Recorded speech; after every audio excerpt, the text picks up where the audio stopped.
Welcome, everyone. My name is Nick Bridgepole, and I work for the Belfast Met in Business Development. Thank you for joining us for a third exciting and informative supporting innovation webinar series titled 3D Design for the Creative Industries. The series serves to highlight how the Belfast Met can support your business innovation activities through the Connected program.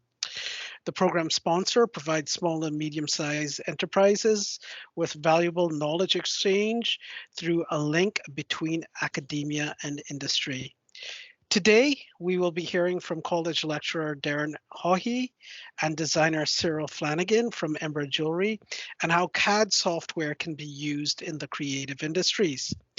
Cyril is a precious metal worker and designer who discovered his passion for making jewelry during a foundation art year in Canterbury. From there, Cyril went on to create jewelry and props for film and television, and he now uses CAD software to create stunning pieces of jewelry and props for film and television. He has produced jewelry for Ozzy Osbourne, Lemmy from Motorhead, Dolores O'Riordan from the Cranberries, the Sultan of Brunei, and has designed props for such films as Krypton, Northman, School of Good and Evil, and Game of Thrones Blood Moon. I'll now be handing over to Darren, who is a product design lecturer at the Belfast Met. Over to you, Darren. So my name is Darren. I'm one of the lecturers here at the Belfast Met. I'm also a design engineer, I suppose, by trade. So just to give you a bit of background on myself, I served most of my time in industry, large multinational company. Within that, I worked within materials, manufacturing, tool and fixture design mainly. So a pretty almost, dare I say, in the box design engineer or manufacturing engineer or whatever you want to call it. Within recent years, I've been lucky enough to work within the colleges. Here, I've availed of various programs that we offer where I get to go out and deliver research and development projects and upskilling projects for the college. I suppose, given my background, if you look at what I do now versus what I used to do, I used to use a lot of parametric software, that directly maybe fed into industry. So I would have used SolidWorks, Pro Engineer, AutoCAD, that type of thing. So coming from that sort of very parametric, sort of blocky, almost blocky design in some cases, and sort of meeting Cyril and looking at some of his more intricate work and some of his bespoke designs, it's been very interesting, I suppose, from my point of view, to try and bridge that gap, where creative sort of art, for lack of a better term, meets design and functionality, and as well incorporating common manufacturing methods, as in, maybe design for manufacture, sort of using specific processes to help sort of streamline and evolve Cyril's business. That was really the cusp of what we tried to do with this project. So one of the things Cyril does well, he's very good with his hands. A lot of his work, like I said, is very bespoke. It's one-off. A lot of time spent on maybe one design. So in instances where Cyril perhaps needed, several of the same thing made, or maybe consistency was important, that's whenever the design assistance was really needed, and the manufacturing background to help sort of channel that energy into a more productive means, and also to introduce him to new software that would help him both design and repeat his art pieces. So the software we sort of decided on was called Rhino. I think it's at Rhino 7 at the minute. The main reason why I recommended Rhino for Cyril was that when you compare it to the likes of SolidWorks or indeed AutoCAD or anything like that, they tend to want to know everything, which is all fair and good because it's sort of feeding into the likes of, say, a CNC milling process, for example, where all that data is relevant to the process. But the flip side of that coin really is that, well, two main things. The first being cost, which we won't get into. The second being that, in my experience, some of the more parametric softwares tend to almost hinder productivity, in the sense that they allow you to be somewhat less creative in the concept stages, or the more, organic shapes and the more sort of free forms that you'd want to be creating in jewelry design. So for anyone starting out on Rhino, if you have any sort of background in the likes of AutoCAD, you will notice a lot of crossover in some of the functionalities. And the first thing you'll notice is the user interface.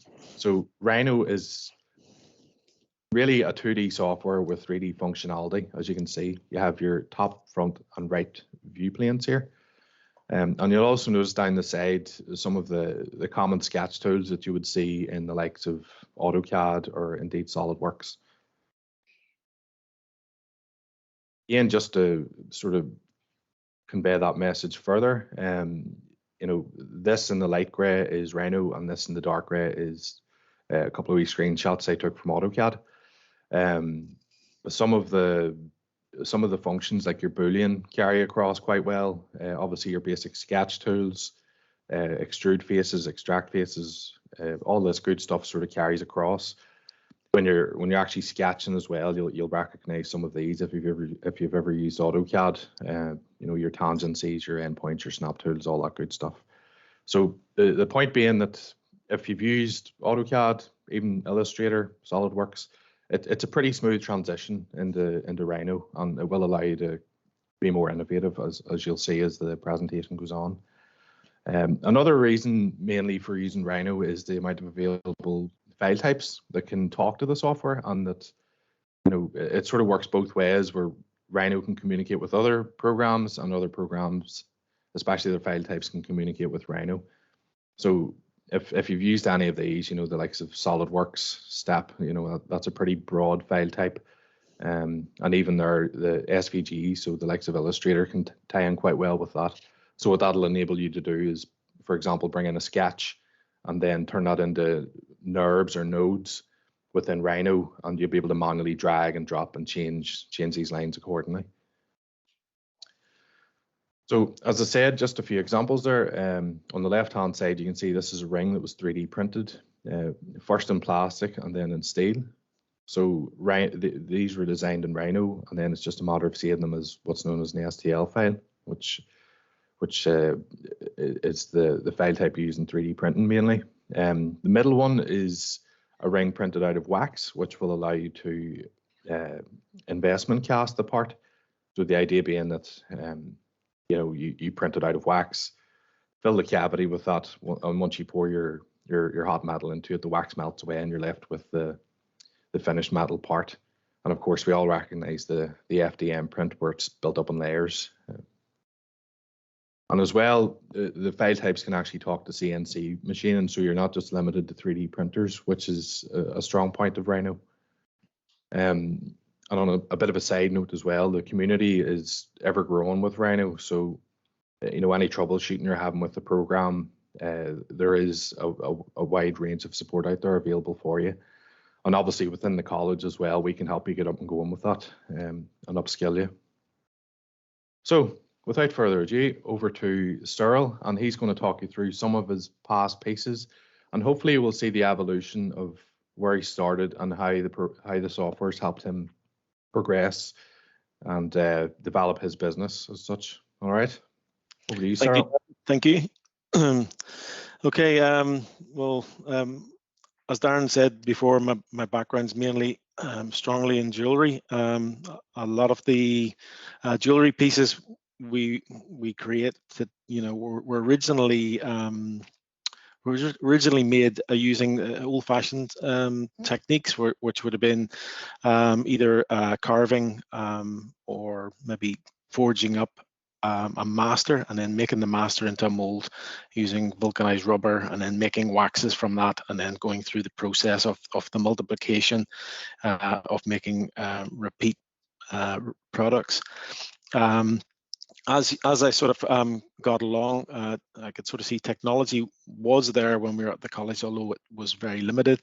And in the years to come, as I developed as a sort of young designer and jewelry manufacturer, that you could see parallel along with my business, the jewelry sort of was starting to become more sort of absorbed with modern technology. It got to a stage that when rapid prototyping came out, or, you know, 3D printing came out, there was a massive jump from the jewelry section into fully into embrace this new technology, which really revolutionized everything. Pieces could be made, especially little things like settings, small little collets and things that would be used in manufacturing and jewelry. It sort of moved away from the casting companies having set sizes for settings. You could actually then go in, if they didn't have that setting, you could actually go in, make your own setting, the exact size to fit the stone, and then have that piece produced, and then, you know, add it into your job. So everything was a perfect fit. Before, you used to get the setting that was the nearest to it, and you'd maybe have to alter it or adjust it to try and make the stone fit, which wasn't always ideal. Or the other alternative was to hand make the setting, you know, and that could take quite a lot of time. It's also quite difficult to do sometimes. Basically, the jewelry industry started to absorb this new technology that was coming in, and it did really revolutionize jewelry. Do you want to go to the next slide there, Darren? Just in this sort of slide, you can see this is some of the old style techniques. On the right here you've got like an eddy from Iron Maiden kind of style. Somebody had asked me to make a ring of this, so basically it's quite an organic shape, so I would go in and carve this using like waxes or clays, and this one I've used clays, modeling clays to make the piece. And you can see in places there I've actually used a hybrid of some metal components, you know, basically so that they will hold their shape. They don't file away or carve away as easy as the clays do. So this is kind of very much an old-fashioned technique. It's sculpting, three-dimensional sculpting with your hands. It does take quite a long time, maybe take 2-3 days to maybe get this done. It could take longer, could take less, but generally it usually takes a couple of days to make something like this. And then that piece would be sent off then to have a mold made and then replicate it. On the left-hand side again, this is another piece. This is like a 2-stone tribal ring. And again, this was based on a film that I'd watched called The League of Extraordinary Gentlemen, where sort of like modern kind of Met, sort of almost Victorian style design. I really like the idea that you could have something quite modern and then decorate it with something quite vintage or quite sort of even tribally. It's just a bit more sort of it's sort of going out of fashion now a little bit, but I like the idea of sort of modern meets old. So again, the overall look of the ring was quite modern. The stones were offset on each other. The ring was quite smooth, and then just add a little bit of like ornate sort of decoration to the side, but yet stick with the modern sort of looked really good. And again, obviously in the top then, Mortal Kombat kind of symbol on a ring, like the Mortal Kombat dragon, just on a plain signet ring. Again, a couple of martial arts clubs had approached me and they fancied having some of these made up just as sort of like club rings. So again, just that little piece on the top part was pierced out using a little saw and then soldered onto the ring, and then the molds made from that. Just depending on what it is you're doing, there's obviously quick and long ways of doing things, and I suppose over the years you choose the best technique to get your masters out. Was it something, Cyril, that you were, sorry to talk over you there, but okay, was it something that you find you're a natural at it straight away, the carving, or was it something you had to build on? Or the carving when I first started was quite tricky. I did have a couple of good pals at college who were really good. A friend of mine called Ken was particularly good at carving. He'd been carving from a very young age, maybe 12 or 13. At home he would have been doing wood sculptures, things like that. So he was quite good in the mind of being able to visually see three-dimensional objects and carve them out the way that he wanted them. So he could draw out patterns and then add this onto like a curved shape. So when he was at college, his carving skills were quite a bit ahead of everybody else's, because he just did that on a daily basis. So whenever I started my business and I started in carving, I started out trying to learn how to carve. Sometimes I'd take a little job home with me, sit in the evenings, try and sculpt a piece or two. And when I thought I had it good, I used to look to see what Ken was doing, and I would look at it and think, yeah, you got to try a wee bit harder and dig a wee bit deeper. And that made me, it was kind of funny in a way, but yeah, it used to make me then go, right, okay, let's look at this again. How did he do those? little bits of carving. All right, you've really got to look into it and spot the subtleties.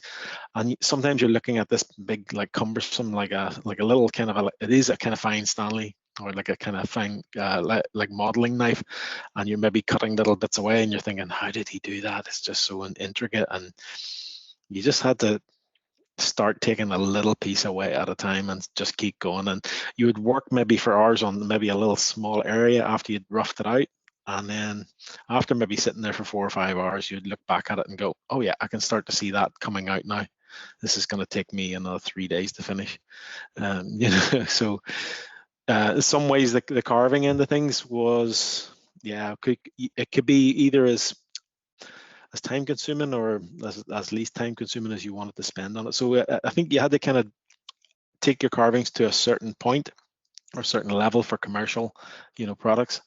And you had to kind of know when was enough and when wasn't enough, and try and get a happy balance so you were spending the right amount of time on a model so you didn't overprice it and make it too expensive, and yet you got to do enough work to it so that people look at it and go, oh, I don't want that because this doesn't look great. You've got to put enough work in, and only you as the designer can kind of make that decision. So you've kind of got to try and hit a happy medium. Yeah, so the complexity almost needs to fall in line with what level the job's at, really.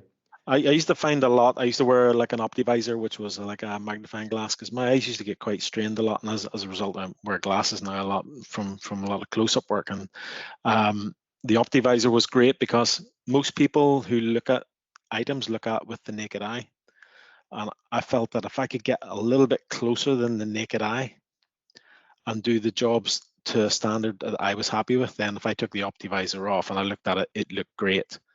Because I had that level of detail in there. So anybody looking at it at the naked eye would look at it and go, wow, that's amazing. He's done a really good job there, all the details in. But if I did it with my own sort of eyes without the help of the Optivisor, I would be trying to do what I thought was the best detail. Somebody's bound to have better eyes than me and go, oh, maybe you've missed a bit there, or there's something, and they could pick that out quicker than I could. So I felt the Optivisor was giving me a couple of step ups in quality. So that was a big important thing when you were carving, was to use something to magnify the model up a bit. It's the same today when people would paint models and do airplanes and things. A lot of them use these little free hands and have a magnifying glass in just to get that extra little level of detail. So yeah. So these are some more pieces that I worked on. Again, as you can see, I do a lot of macabre stuff. My models and my jewelry tend to lean towards stuff that you maybe just can't get normally. I didn't want to be one of those guys just doing engagement rings and doing standard wedding rings, you know, so much. If it was to be a wedding ring, it would need to be something a little bit different, or a little quirk on it, or something that you just can't. Somebody get, oh, really like your engagement ring. Where did you get that? Oh, this guy made it for me. So I wanted that little bit of like odd or abnormality to my work. So a lot of stuff was quirky. If you look on the far left, there's a nice little sort of a ring, sort of like it's a jointed bangle really, and it's based on like bones and kneecaps, like so almost like the two bones come together. There's a little kneecap spread in between the two, and it's made in 8 pieces. So obviously the 4 big large bones which are curved, and then the little kneecap in that kind of as a little joint that joins them together. So I had an idea for this piece a long time ago when I worked in London. I kind of kept it to myself. We used to make a piece very like this, which was just a solid bangle with bones on it. It didn't have the kneecaps in it. It was just four bones put together in a like a stiff bangle that didn't move. And I always said to myself, oh, he's missing the trick here. We should have them all linked in. So after a while, when I I'm talking maybe 15 years later, whenever I set my own business up and started doing my own stuff, and then, started my first business, and then went in, ended up in a second business years later. I still had this idea in my head, this was a great bracelet. If it could just have a little bit of movement to it, it'd be really nice. So I created this piece, and it worked out really well. But again, it was the old-fashioned way, carving. But I just had to carve 1 bone and 1 kneecap, and then I just make 4 off. I suppose worth noting there as well, Cyril. I suppose probably what looks to be the simplest design there being the love heart was probably, Yes, yeah, there's more complexity to that than maybe people realize. there is. Yeah, the love heart was one of those bits that I was asked to make. Two sets of these. One was Be Mine, and the other one saying All Yours. And it was basically the bride's gift to the groom. So they asked me to make 2 love hearts because I think he had actually proposed to her and given her a love heart, I think, at the time. So some romantic connection for them. So I said, yeah, no problem, I'll do you a love heart. And at this stage, I was working on Rhino. And I was quite confident that I'd be able to turn this quite little chunky, sort of sweet shaped out with the heart on it and the lettering in it. Now, basically, if you're a hand carver, lettering is your worst nightmare, because anything that's slightly out, if the E is not cut quite the same as the next E beside it, or further over from it, you will notice it straight away. Your eye seems to be drawn to the straight lines and the symmetry.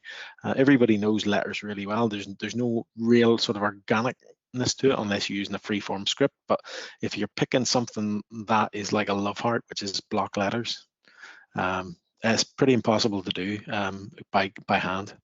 A lot of times there, I'd seen guys who had to do lettering way back in the day before CAD was out. They used to get those little plastic, it was almost like Airfix kind of little frames with lettering in them. And you'd have these little A's, where you'd maybe have 15 plastic A's, and there'd be some B's and some C's and some D's. And so I'd literally have to cut them out with a scalpel and glue them onto the model to make the master, and then that would be then cast. So it's almost back in the days of letter set books and things, and computers came in and fonts then were readily available, and you need to design your own fonts on computer. So it's kind of, you can see where, yeah, doing a love heart on CAD, that probably would have taken me probably about an hour to do, maybe less. And it's perfect. You just send it off, and they just make it for you. The one thing I did notice when I started using CAD models over handmade models, I used to carve my model, say on maybe a Thursday. I'd maybe have to let it dry. I might finish it on the Friday, then I could pop it in the post Friday. I would post it. It would sit in the post over the weekend. The post would probably finish sending it on the Monday, arrive Tuesday. Now, if I had a rush on for that job, I could do that love heart on the computer on, say, the Thursday. I didn't have to let it dry over until the Friday. I could have that sent to the actual casting company Friday afternoon. They would pick it up. Well, literally, they would get it in seconds. So as long as it takes me, if I started at 3 o'clock to make that piece, and I say I have it, completed on computer by 4 o'clock, they'll literally have it at 4:05. So if they've space on a build or mold, they could pop that on in the afternoon. I could maybe get that back maybe Friday or Tuesday morning. So you're saving really a day or two by being able to just send it instantly. There's also the risk, your item could get lost in the post and you have to carve it again, but generally post's pretty good. So that hasn't happened to me, luckily. But yeah, there's all sorts of things can happen. Your model could get roughly handled and could get damaged in the post. That has happened to me, where a model has arrived at the other side and somebody stood on the package and it was in a box, but they squashed the box and broken the model across the middle. And then it's had to come back to me because I'm the designer, I'm the maker. So I come back and I'd have to repair it, fix it, maybe glue it together again, maybe resand it, and then resend again. So sending electronically is the best way. Really, it's faster. They get the model straight away. They can actually start to build the wax as soon as they get it. So if you're in a real rush, it arrives with them 4:05. They can go, right, okay, it's in the wax building department there. So they start building the layers up and they start up it on the machine. They leave it running for a couple of hours and they have it off. And then the next thing it's on the build for the next cast. So very, very fast way of doing things. And again, the filing systems for a lot of castings. Each cast that I've made here, as you can see, the little bones, the little skulls, the little starfish. I have a little drawer in my workshop, and that has a bag in it, and it has the original master in it. And it takes up a little bit of space. It's a little bulky. It's not too bad. It has a code on it. They have a little card they send me with the photograph on it and the number beside it. So that goes in. Each one I do, I put the next one in beside it in a little box, and that box slowly gets filled. Then when that box is filled, I go to another box, and I keep cataloging them, almost a bit like a roller deck kind of thing. Only on a flat box, and I can flick through what model I need, pull it out, and go, that's the model. Sometimes when I'm using that model, the model that has been returned gets damaged, so that'll need a repair sometimes. And then when I repair it, I put it back in the drawer. It's just in case maybe at some stage the mold becomes worn out, and then they ask me, you know, can you send through the original master again, or mold's worn out. So if sometimes you do get models that get completely destroyed and aren't able to be salvageable, maybe if they're particularly fine. And then you're relying on keeping maybe one of your casts that you get in metal aside and using that as a master, and you're storing that in your catalog system. It's a good practice to do that.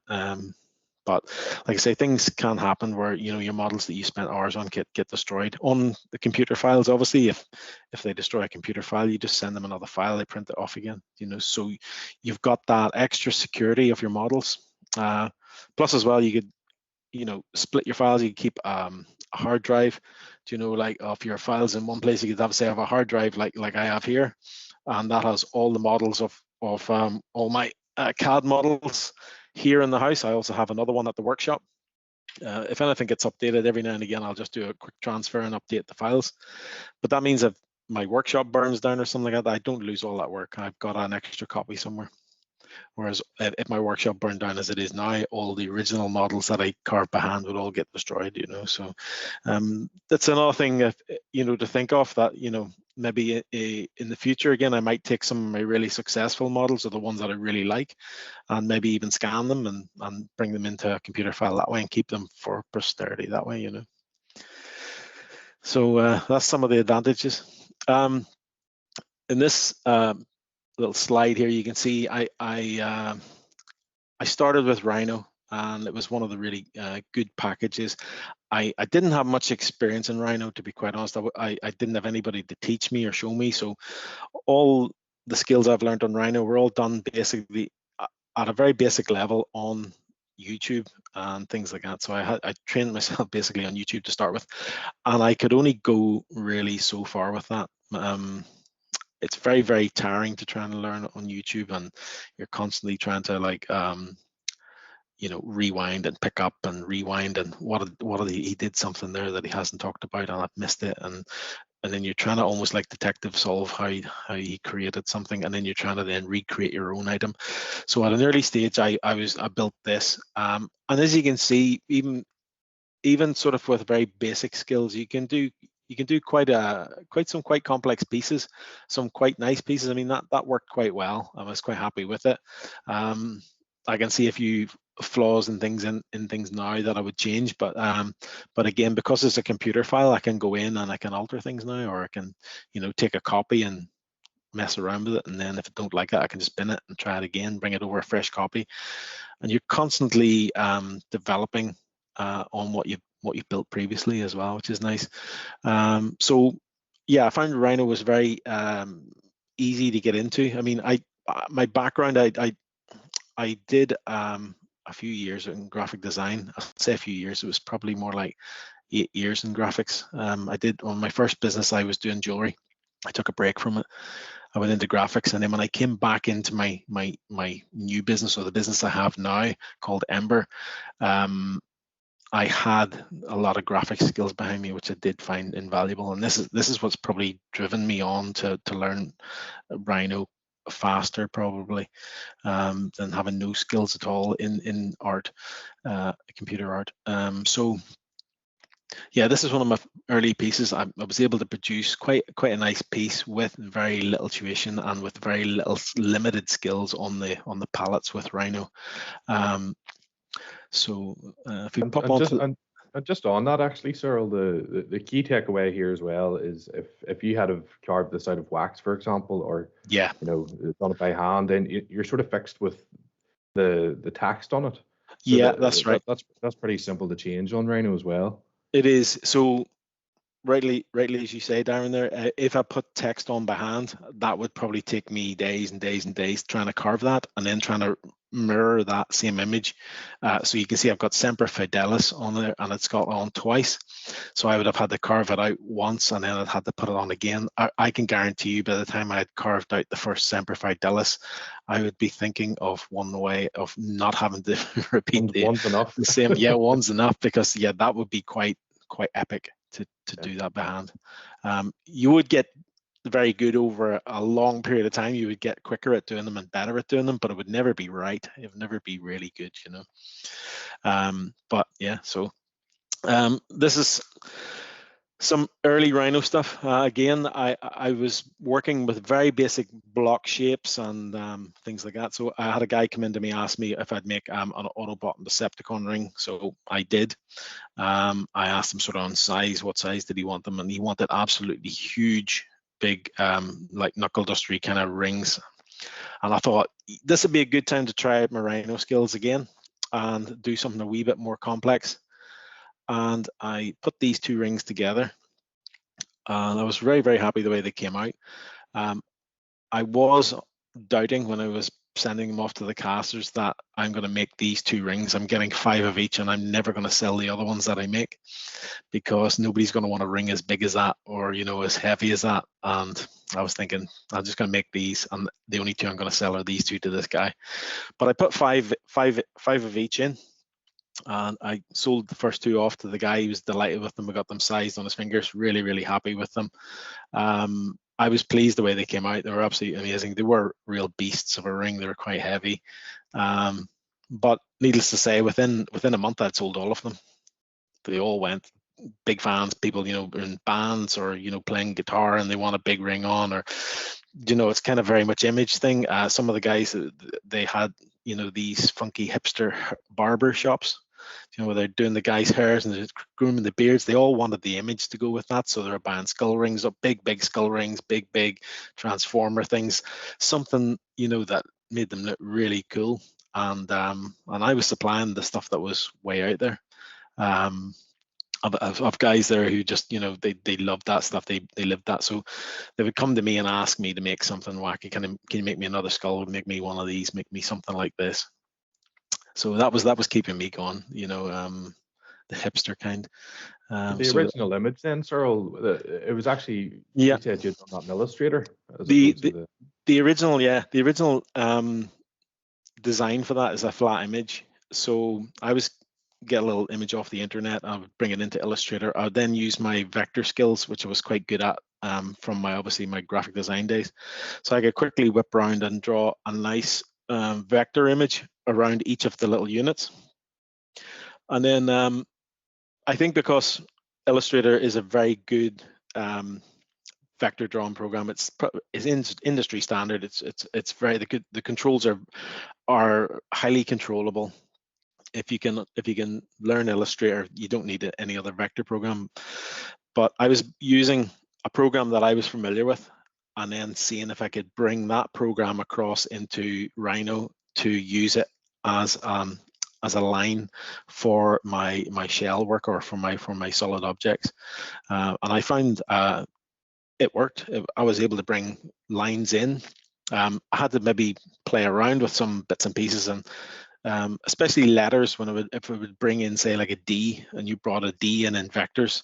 Sometimes when you went to if you like extrude the surface out, it would extrude the center as a separate and extrude the outer D as a separate, and then sometimes it would extrude it with the center knocked out, but sometimes it would and sometimes it wouldn't. So it was trial and error, where the programs weren't quite maybe communicating with each other the way you would have wanted them, but there was always a fix. The line was there.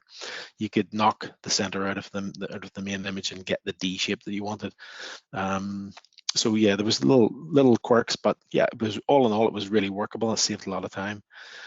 So with the transformer rings, I tried to get the levels, slightly different levels, to make the face more interesting. Some of the cheeks were angled, the chin parts were angled a little bit, just to give it a little bit of extra dimension. And it all seemed to go really well. I was very, very happy with the way they went together. So again, another early day in Rhino class for myself, just trying to teach myself to do bits and pieces. I produced this ring. I had a little sketch you can see to the right hand side, and the top piece was trying to make the ring compacted. A big lady had come in to me and she had asked me to do this massive big ring to suit her personality, and it was fabulous. She brought in some diamonds and some stones, and to my horror, she wanted all 3 of those stones with all those diamonds around it, all on one ring. And this was the thing about Rhino, which I liked. Because normally when I sketch something out, you can see in my sketch, I had a rough idea of what the size of the finger was going to be, and I would try and draw the little plates on top and try and work out whether they're going to go round the finger, because the finger curves and the settings have to move around the shape of the ring you make. So I was trying to build it up, and I could see straight away the shoulders are going to be quite high, and how high would I have to make this to let the center stone, the belly of the center stone, sit just off the finger. And sketching this out only gets you so far. It gets you like a rough concept, but when you actually start to draw the actual 3D component, you can actually really see in real life what you're dealing with. And sometimes that's a good thing, and sometimes that's a bad thing. Sometimes ignorance is bliss when you're taking the job on, and then when you get to the reality of it, you realize, yeah, this is bigger than me. This is quite a big job. And then it's your design skills then are battling the elements to try and make everything fit. So straight away I could see that this ring was spreading onto the next 2 fingers beside. It was going to be quite big. You had the big stone in the center, the 2 sitting over nearly in between the fingers either side. And I sort of the designs, I got the drawing done up. I said, look, this is the size of your finger. This is how mad this ring is. This is how big these stones are going over your fingers. What do you think? And she was delighted. She says, fantastic. She loved it. She loved the size of it. She liked the idea she's going to have one of these massive big rings, and her friends would all be talking about it. So we went and made it. It was a bit worrying, because this is the first time I'd really done like a CAD drawing that had to be quite accurate and quite intricate, and I had to get all the stones fitting right. If I made the borders that the stones were going into too small, that was me. I was done.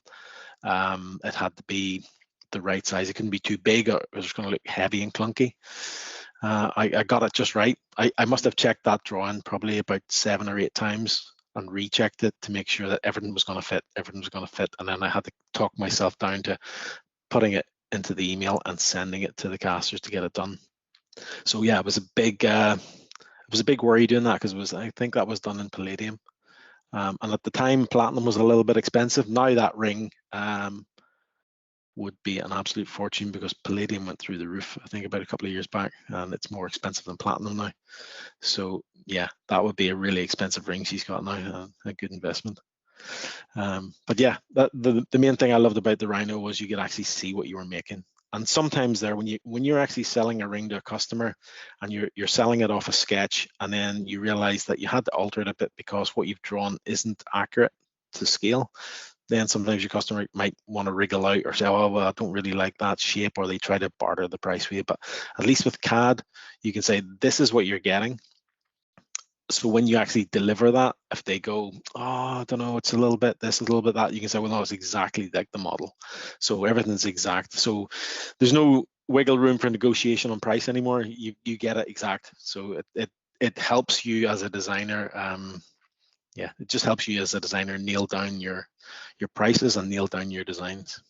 It's brilliant. So it sort of removes any ambiguity, and yes, to be fair, you have an on-screen representation of the stone as well, or sorry, the jewelry as well. So it'll also enable you to calculate the volume and therefore the cost of material required. That's quite right. Yeah, I think Rhino has got it's got a volume calculator, and then you can work out the specific gravity of an item, whatever. You can work out the volumes and then the gravity, and then you can work out what the weights of, say, silver is, and then with a quick mathematical calculation, you can actually then work out the price of it, and then you can actually work out the price of the volume of the ring using the specific gravity.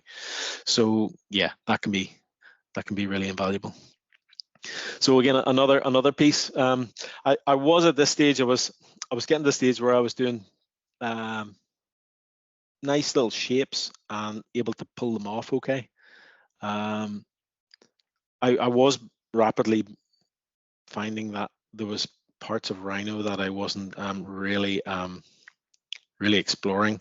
Again, I was making little squares and dropping them in and making little rounds and adding them to it, and then trying to bullion them together into little units. And there's obviously slicker ways of doing this. The CADs were actually taking me quite a long time to build, and this CAD was another little ring design. I'd done sapphire in the center, two triangular diamonds on the side. It was a nice shape. Again, the sapphire was a specific size, so again, I didn't have to go and buy a setting that was pre-done. I could actually make my own setting for the first time, which is great. So I go in and I built the setting to fit this particular stone on this particular ring, and the particular side stones were made in the setting as well. So I was using a little bit of artistic flair. I was getting some little sticks and I was able to bend them a little bit and add a wee bit more dynamics to it. Still a little bit on the chunky side, but I think when it's finished, it actually looked really good. So you can sort of see there's the little CAD drawings there. There's 3 of them showing the different angles, and then there's a little image there of the setting. Just as I literally got it back, I give it a quick polish, cleaned it up, and as you can see, there's very little wastage with this. If I was making a ring like that, I'd be, cutting a length of metal and then I'd be trimming bits off it, and maybe have to file a bit out, cut a piece out, chop a piece in, and some of the bits you cut out you can't reuse, so it's like goes into your scrap box. So there is wastage with hand making items as well, but with the CAD, it's exactly the right amount of metal that you need. You get a little sprue at the bottom. They cut it off pretty close, but there's little or no wastage, when you build something using CAD, which is another really important thing. And also the stones fit perfectly. So you can see the 3 stages of the CAD and then the ring going together in the final piece. I was building my I think CAD's a little bit heavy, knowing that I can always trim back and file them back and finesse them a little bit by hand. But most of the rough work the hard work was done for me, so that's good. So again, this was another ring that I was doing for a customer, and she had seen the dark hedges from Australia, and she was getting engaged, and it was an old family heirloom diamond, 4 carats in size, which is absolutely huge. So I was asked to take it out of the existing setting that was in, which was quite ugly. Had a big stone in the center and some diamonds around it, and it sat up like a brick on top of a ring. So I wanted to have something that maybe I didn't want to put the diamond on its own in a claw setting sitting up, because it's going to look like one of them lollipop rings, that you suck when you're like 10 years old or something, like it's just gonna get hit off everything, whacked off everything, and it just looks ugly. So I wanted to try and get something that came up to sort of to the sides of the diamond, so that if anything's brushing it or coming in contact with it, everything's smooth, it slides over it. So this is where I achieved this kind of a basket effect. I was going to do a basket in my head originally, and then when she mentioned to me she liked dark hedges and she'd seen the dark hedges and loved it, I thought this is a great opportunity to turn this basket into like a nice kind of like an arch, or at least I'm not going to get the whole trees in there, because literally it's too much detail to get in a mold that and a ring that size. So if I can get a suggestion of the boughs coming in and the branches kind of leaning over a little bit and sort of at least take the inspiration a bit from dark hedges, then I think I've achieved what I've set out to do. So we use this sort of like a sweeping. You can see in the second top row there, the sort of the ring shank splits into 2, and then we use that as almost like 2 branches, and then we pull a couple across and sort of give that sort of cavernous effect. And my idea was to do them fairly heavy, because I wanted to diamond set them as well, to make it really bling it out and do a really fancy job on this.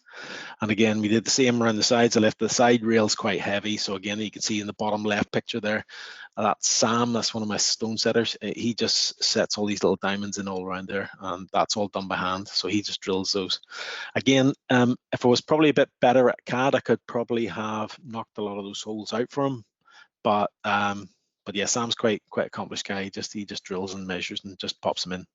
So So he did a really good job. And then again, you can see sort of the center, sort of bottom picture there, the ring set. You can see the diamonds all into the little tree, sort of like crossovers and stuff, and the whole ring comes together really nice.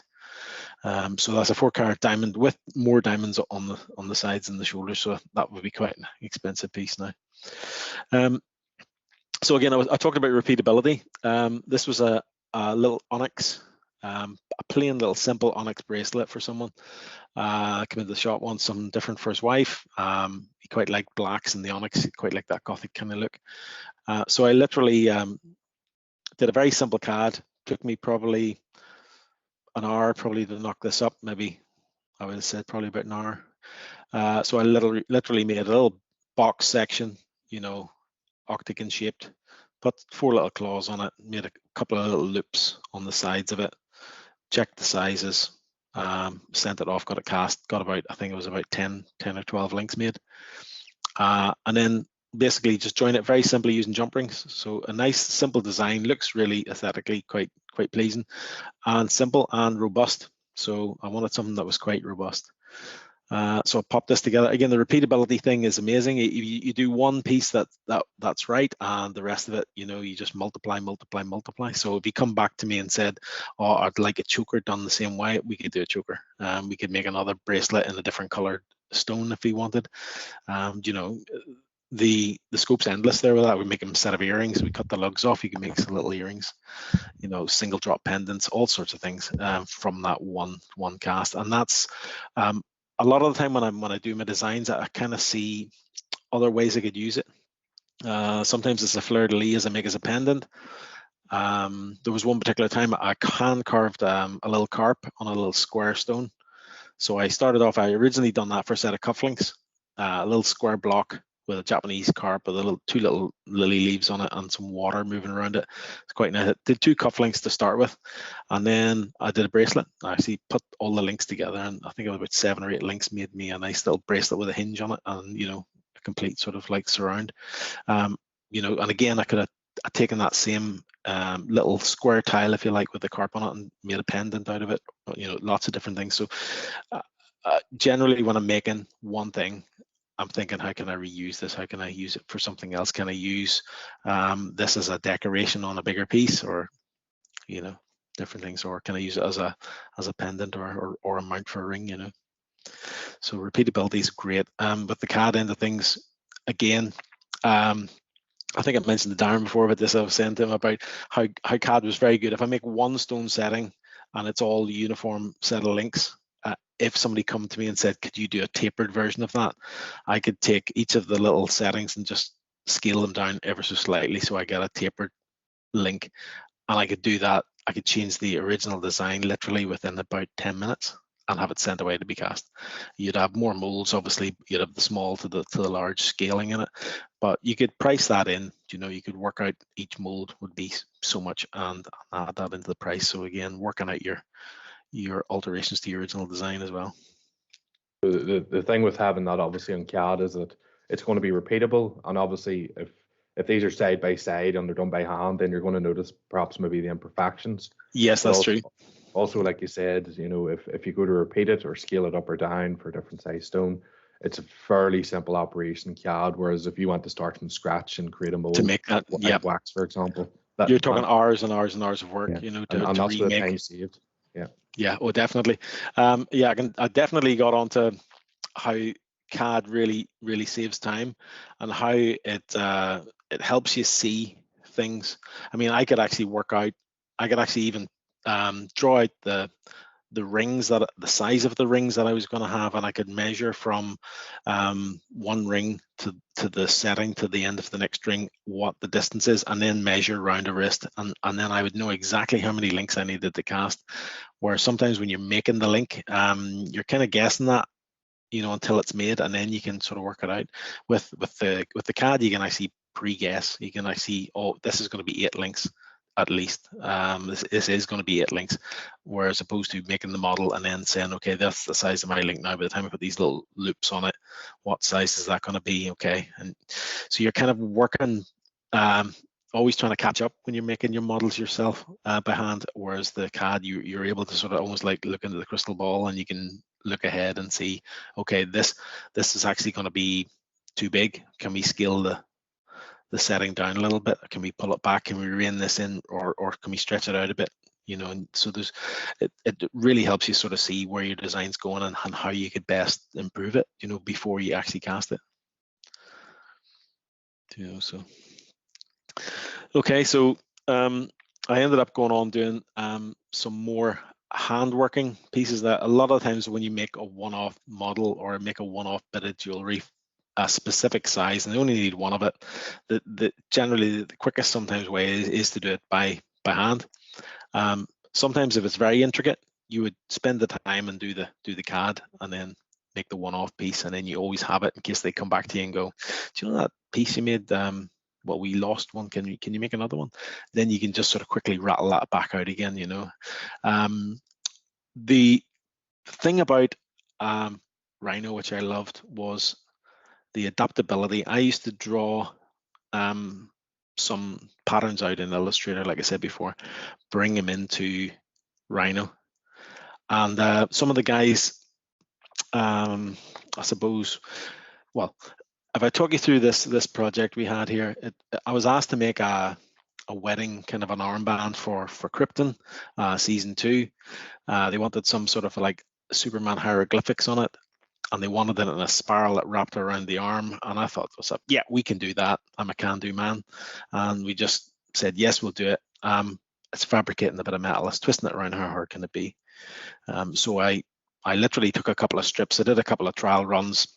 I got how thick the metal needed to be, that it would hold the shape, and then started thinking, right, the hieroglyphics. So we were back to that age-old story of hieroglyphics onto a flat object, and it's very like text. So text was my bane, was my nightmare. So I instantly thought, oh, we could CAD that, but then we have to cast it. Casting something like that's not doable. So I was looking at the different ways. We used to do acid etching. Another way would have been to probably have had it maybe milled out or engraved out. But I went down the etching route because I thought that's going to be nice and cheap. I'll just get a sheet done, and all I have to do is lay my template of letters out, and then I can cut the strips out individually, join them all together, and then we can start to hand wrap this together. So this is where I learned that I needed to export my files as a DXF file, or isn't it DXF? Yeah, DXF, that's right. DXF file. So AutoCAD or nesting software and fabrication, yeah. So basically, if I could get this DXF file sent out to the guys who were going to do the etching for me, then this was a gift. So again, Illustrator, DXF. I think you might be able to export directly from Illustrator, but I think you can definitely do it if you bring it into AutoCAD or into Rhino. So I think I saved the file out as a DXF and then sent it away. We got the etched image back, and then it was a case of just cutting up the strips and then soldering them together on the ends, and then making one massive strip with all the hieroglyphics all the way down it, and then slowly then starting to bend it around a formed shape. I had like a wooden template that I used to bend this around and make the shape up. So it was quite involved. It worked really well. I actually really liked the piece when it was done. And I also made a necklace for the main character, Lighter, again using simpler production. I mean, if I was probably thinking, I could have probably done a lot of it on CAD, but the actual necklace I made by hand, along with some of the sigils, the Superman, the Vex, and the L, you know, the different houses there. They were all just done by hand in brass, quickly cut out, and then sort of hand carved. Thinking back on it now, it would have been nice probably to have done them on computer and do them using the Rhino files, but sometimes we just don't have the time. They want these within a couple of days, and the casting sometimes will take a week or two to get jobs out. So I still find myself going back to the hand making methods when required, but if they can give me a little bit more lead time, we can do a lot higher quality product, and just takes a little bit longer, but sometimes you don't always have the luxury of time. But that was that particular job there. So I was finding then that was getting more film work once I'd done those. Again, this is another example of using Rhino again, using simple shapes and making simple skins, and then just basically taking little images and knocking them out through the image. Also, I was using a thing called Array at that stage, which was given like a circular motion to it, and I think I discovered it and then I forgot about it. But a lot of times I would have placed things by hand, and then I found this really cool tool that did this for you. So I was learning some things and then forgetting about them because maybe I wasn't using Rhino fully. And this is another piece that we did, and it was quite a big piece, and it was nice. And again, with this, no wastage of metal. It's you know, if you're making a big piece like this, there's going to be a lot of wastage. You mean you're going to be cutting an oval out of a square sheet of metal, because you don't buy them oval shaped. You buy your square sheets, you know, and that's it. It's cut on a guillotine. So you'd have the corners, you know, you'd be wasting on that. You might be able to reuse some of that metal again, but a lot of time it's scrap, and then you end up with maybe 80 quid of scrap sitting in a jar somewhere that you can reclaim maybe in about a year's time. Or so it's nice when you get it, but yeah, when you're looking at it, it's an expense you could do without, you know, sometimes, you know. But yeah, that's another little piece I've done, basically just getting the stone to fit the setting, and then cutting the little galleries out and making everything look really pretty, and then polishing it up. So one thing, sorry, Cyril, I liked about this piece was the symmetry and the accuracy of the part as well. Yeah. So if you were to do that by hand, you know, with having the exact same cutouts, for example. That's true, yeah. Side by side, if I was slightly out. Yeah, if I was cutting those out by hand, yeah, you would definitely have little inaccuracies in different pieces. And in fact, even if you look back at some of the older bits of jewelry that people hand make, they all vary in different amounts of inaccuracy. Some guys were really good at doing the accuracy thing and had it down to a T. And then you look at other bits of jewelry and you're copying something similar to that, or somebody's asked you to repair or remake something similar to it, and you get it in and you look at it and you think, how did he get away with that? I mean, the overall aesthetics of it looks good, but when you actually start to look at each individual bit that he's maybe cut out or moved over, you can sort of say to yourself, oh, he's miles out there. This doesn't line up right. And then you're wondering, should I alter that? Should I change that and correct it? And, you know, so yeah, with the CAD images, yeah, you're way more accurate. Everything that has to be beside something else of the same shape is the same. And that just leaves for a whole nice aesthetic of the whole thing. All comes together, everything looks accurate, it all pulls together. People look at you and go, oh, you're brilliant, you know, that's just so good. And it's all thanks to, you know, technology basically helping you pull everything, pull everything true.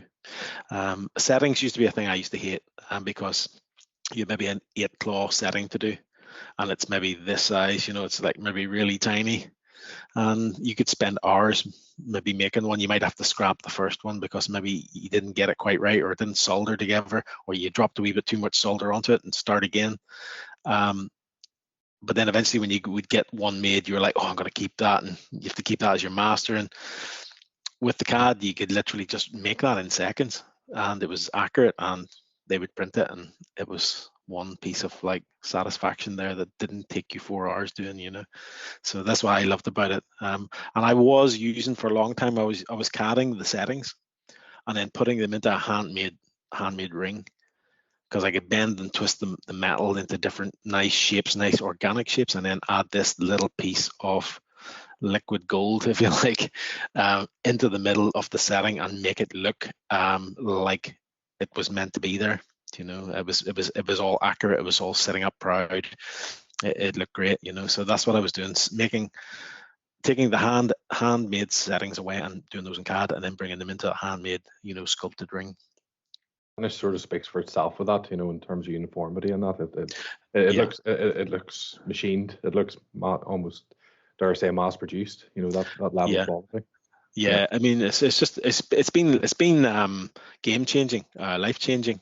I mean, instead of spending hours and hours and hours down in the workshop, I can make something that I know is going to work in a very short space of time. I can pop that in a file, send it to the casters, and I don't have to worry about it. Sometimes by the time when you're making, at the very start, when I used to make stuff, I used to start off with a thickish bit of metal. By the time I'd finished filing it and working it sometimes, and I go to the master stage, I'm starting to look at it thinking, maybe taking a little bit too much off it. It's getting a little bit on the thin side. Of course, when it goes to mold, it comes back, it's going to be even thinner. And then when you clean up after that, it's thinner again. So there was some things I had to allow for. And even with the CAD, when you send a file to CAD, they have a function in there which allows you to add on an extra little bit of thickness there all over the whole casting to basically allow for the shrinkage of your mold as it goes through the process, which is genius as well. You know, you can add on a little bit of an extra volume of metal. It can be as little as 5%, but it makes all the difference when you look at a ring. 5% is quite a lot, you know, when you're in terms of something quite small. You know, it's quite noticeable. So yeah, little things like that, which I started to discover, was really helpful. You know, but definitely the accuracy is brilliant too. And basically everything you do to that beyond that stage is a removal process, even polishing or, you know, polishing can remove a little bit or it can remove a lot. And in my experience, in order to get a really good finish on something, you have to remove a fair bit of metal just on the mops themselves. So you'll file off in silver, for example, you get a fire scale which comes to the top of the metal, which is the copper inside the silver tends to work its way to the surface and it works its way up. So when you get a nice piece of silver that's come out of like a casting flask, you have to literally scrape off the first couple of microns off the top of it. And you've got to literally do that with a file, remove that first, and then in with sandpaper, and then polish to get your good finish. If you don't do that, the metal becomes stained, it looks dull, and it just doesn't have that brightness. You know, so yeah, everything you're taking off is part of the process. Again, like you say, you're not adding to it at any stage. It's getting thinner and smaller each time. So it's good to see that the two work in tandem. You know, it's not a case of the CAD sort of does away with the need for your manual, you know, your craft basically. Yeah, so the two working side by side really seem to complement each other in terms of what you do. I think the background I've had hand making makes me a better designer because I know the pitfalls. I know the way things have to be, you know. So really, I'm designing as a maker, which is really invaluable. You know, I know that if I make this too thin, for one, it doesn't wear properly. I know if I put the bail in the wrong place, it's going to hang wrong. You know, it's little things. You know, I've just got an overall, if you like, sixth sense of how things are going to react in the real world. So making something really, really pretty on screen doesn't always mean it's going to actually be wearable. Sometimes people make stuff on screen and they go, I've made this brilliant thing, and I'm looking at it going, that's going to do this or that's going to twist, and it's just having the experience of hand making that's probably it's probably been better for me to come into this a bit later on. You know, I'm still the beauty of that as well, you know, you could maybe print it out quite cheaply in plastic before you can make it out of a precious metal and let them see what it looks and feels like, you know, in terms of scale or wearability or that kind of thing as well. Yeah, it's nice sometimes to do a printout. I mean, I had a little cheap printer I got. It was like a PLA printer that I got because I wanted to see how the 3D process works, and also sometimes if you're printing something, like you say, it's nice to see the scale of it. Before I was kind of just sort of going, okay, that looks good. It's about the size of a 5 pence. I'm going to cast that. That's going to be great. Sometimes you think things are bigger than they are, and then you get a shock when they come back. They're like, oh, that's actually really small. You know, I've really under like kind of felt like sold myself in what I thought it was going to be like. You ring or something. Yeah, so sometimes you can do a ring and it's the top's a bit small or something. You know, when you get it all done, you look at it and think, I kind of missed something there. So a wee quick printout, like you say, is great. You can try it on and go, that feels good. This could be a little bit better. That could be a little longer, and you can make a little fine tune to it. But yeah, the thing is, basically, like I say, on the first of the conclusions, don't fear the transition of softwares. So many of the softwares that I've worked with all cross over on some level or another. Sometimes you go through different stages to get there, and sometimes you might save it out as a different file format so the other program can see it. But in all intents purposes, a lot of the computer software is really compatible with each other, you know. So I've used all sorts of, you know, files for different things. It's sort of true. Even when we started out, you know, there were some things that I knew how to do better in the likes of SolidWorks, for example, and I was able to go on, sort of go through the process in SolidWorks and then revert back to Rhino and then sort of figure out, I mean, right, this you know, is, am I doing a sweep, or, you know, do I need different profiles and a path to maybe run this? And, you know, there's different wee things there that sort of overlapped. It was just really the knowing how to do it on the interface was our main challenge, I think. I think it was. I mean, basically, I knew a certain amount of Rhino, not a lot, and I knew I needed someone to come in and say to me, okay, don't worry about the YouTube. I'm going to show you the shortcuts on your computer. Okay, push this button, do that. No, see if you do this like this and do it like that. And you're like, oh yeah, and it just used to make things less frustrating. I could cover more material. I could learn more faster. It was just a game changer meeting Darren. And I must admit, I was adamant to make him learn Rhino because you were very much like AutoCAD and I suppose and SolidWorks and stuff. So I was really taking you out of your comfort zone, but I knew that Darren was the man to ask because he knows all the shortcut functions, and there had to been similarities between Rhino, obviously, and you know, some of the other programs like AutoCAD and, you know, and SolidWorks and things. So I was sort of begging with you, pleading with you, you know, to have a wee look at it. And then he said, yeah, okay, I'll take a look at that. And it was actually through the Innovate Us program is where I actually got in touch with Darren. I was very kind, you know, that I suppose Nick then was able to say, well, I'll bend Darren's arm and see if we can get him to to take you on. And it was the best thing ever happened to me, really, because I was struggling with my designs. I mean, some of the designs look good there. They were okay, but they could have been so much better. And now with the way that I've been sort of taking my new designs going, I'm doing them faster, for one. They're becoming more accurate because I'm learning some of I'm learning ways to build things a certain way, you know, not going about it the wrong way, and just yeah, it's just been a real game changer for me. I know the process, you see, so if I can then just sort of translate that into digital format, then it's repeatable more. It's just easier to store my images. It's a lot more accurate, you know. You know, like from my point of view as well there, Cyril, you know, just like anyone maybe coming from a strictly engineering background, they will know what I mean by it's sort of more difficult to create, you know, more bespoke shapes or maybe, you know, be more creative with the design software. So for me, I find Rhino to be a very good medium. And yes, yeah, just for quick concepts, we're not worried about what every dimension is and that kind of thing.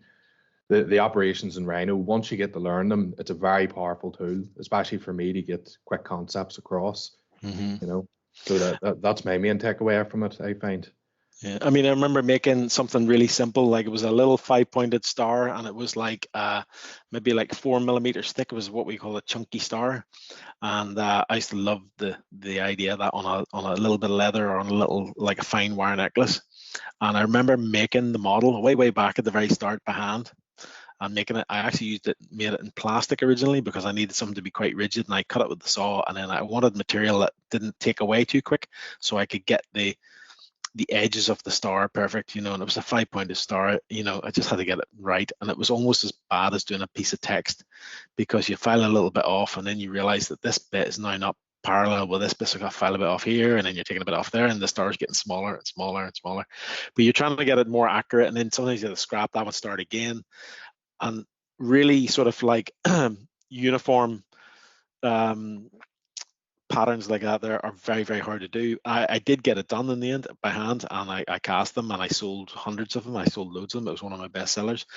But if I went into Illustrator, I could have taken the star tool and I could have literally made the star in about 2 seconds. I could have then transferred that across into Rhino, and I could have extruded that in about 2 seconds. I could have had it at the casters the same day, within 1 hour. And the amount of hassle I had trying to do that, and I could have done it better. I could have done it faster. It would have been perfect shaped, because the one I actually have is pretty perfect, but it's not perfect. So if I'd have done it in CAD, it would have been perfect. You know what I mean? So yeah, I'm working off a slightly imperfect star, and then I've got to make it more perfect, if you like, when I finish it, or keep it to the same degree of quality that I started out with. So yeah, you're always sort of struggling a wee bit sometimes with things like that, but yeah, the accuracy definitely is one of those things. The processes stuff I'm learning about is yeah, there's lots of processes. I think, Darren, you were talking about some other ways to produce and stuff, and obviously printing direct to metal was another revolution that seems to have come in, where you can actually take your design, and if you're only doing a one-off piece, they can actually print it in that particular metal straight, instead of wax. They just go straight to metal, and that is another way in which this whole industry is fast changing. Next year it'll be something different. They'll be building, in a different way completely. Again, even the likes of soldering, where we had to solder things together, now laser technology is coming in, where you can actually now use a micro lasers and things, where you go in with microscopes, and you can go in, you can fix jewelry to a very, very small degree. So technology never ceases to sort of amaze me, and it's been my kind of goal to kind of make sure that I keep up with it at my age. There'll get to a stage where I'll just go, I can't learn anymore. But hopefully I've got far enough, I've got as much as I can out of it by then. Yeah, I suppose Alzheimer's will set in, I'll forget my passwords and stuff, so. But thank you, Cyril. I'm just wary of the time there. I think we're coming up on the hour mark, maybe just a little over. So just a few points really to summarize what we spoke about. So really the key takeaways from what the software has done for you is cost saving. First and foremost, yes, you're saving on material, you're saving on lead times, you're saving on storage, which yes, is a thing. If you're dealing with bigger parts or assemblies or whatever, it's far better having something on a pen drive as opposed to in a drawer in a cupboard in a warehouse. Yes, you imagine scaling this up into different industries. You have your accuracy, so your accuracy's been increased, your repeatability. And also, once you get good at the program, your own personal efficiencies go way up. So yes, really, all you're doing is maybe further finishing or setting stones, and like you said, the next thing we have to try really is to branch off into the direct to metal print as opposed to wax and then cast. Yes, I think we're going to try that out in the near future, where we just directly print. Yeah. We just finished their Celtic ring there. Me and Darren just finished a Celtic ring. It was a complete band with a Celtic knot on it, and it was just a repeat pattern all the way around. It's something I hadn't been able to do before, because I was manually trying to do it, and I couldn't bend the image to fit flush. And I think there was just recently there, I literally sent them away and got them cast, and I was thinking, I thought I was never going to be able to learn how to do that. And that was Darren, was showing me how to manipulate the image and how to lay it out so you get exactly the start and the finish at the right points and stuff. So that was a big breakthrough for me to do something like that. I mean, it's a fairly simple looking item, but when you actually try to do it, it's really complex, to try and do. Even on the likes of SolidWorks, that I was using the wrap command, and it can just be a little bit sticky. It works fine most of the time, but I found it was just a better job to bring it into Rhino. It just seemed more intuitive once you knew the process as such. So look, I think in terms of points I had to draw from conclusions, that's really it. So I've left a section there, Cyril, for you to plug your upcoming shows as well. So indeed. So we've been doing a few little bits. We did a little bit of work on School for Good and Evil. Made a few wee pieces for the director, and then obviously we did a little kids movie there called Ted's Top 10. We did that. That's coming out soon. We did a couple of little bits of metal work for the librarian. That was the one of the little kid librarians had this little badge on, so we did pieces in brass for them. And I think Northman should be coming out soon. I think it's maybe next year. I think, yeah, it could be, well, it will be next year, but so again, that's the Viking one. So we made a few nice pieces on that. Some of them were done the old way, some of them were done with some modern techniques in them there, for speed and getting things done. But yeah, those are some of the movies to watch out for coming up.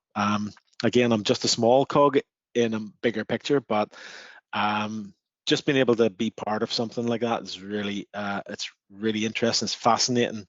I just love being able to do stuff like that, and then plus you get to see your stuff on the silver screen, which is really nice. And then you can sort of say, oh, you see that little thing in the corner that they just were hanging over for a second? I made that, So hopefully maybe I'll get a few nice bigger cameo shots with some with jewelry in it. It'd be really nice to see. That'll be a real achievement if I can see that. A bit like what we had in Krypton. That was nice to see those pieces up close and personal. Perfect, Great. Cyril.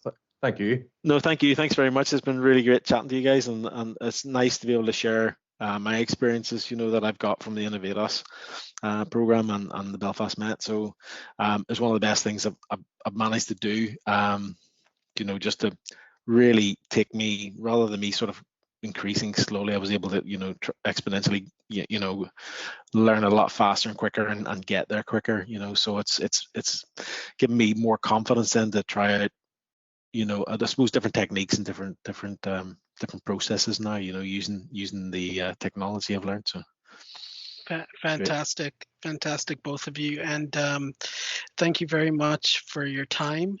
On the back of that, what Cyril mentioned, the Innovate Us project, if you are a startup or scale up interested in availing of a skilled technical mentorship, do get in touch with the Belfast Met. Our email address is cedsi@belfastmet.ac.uk.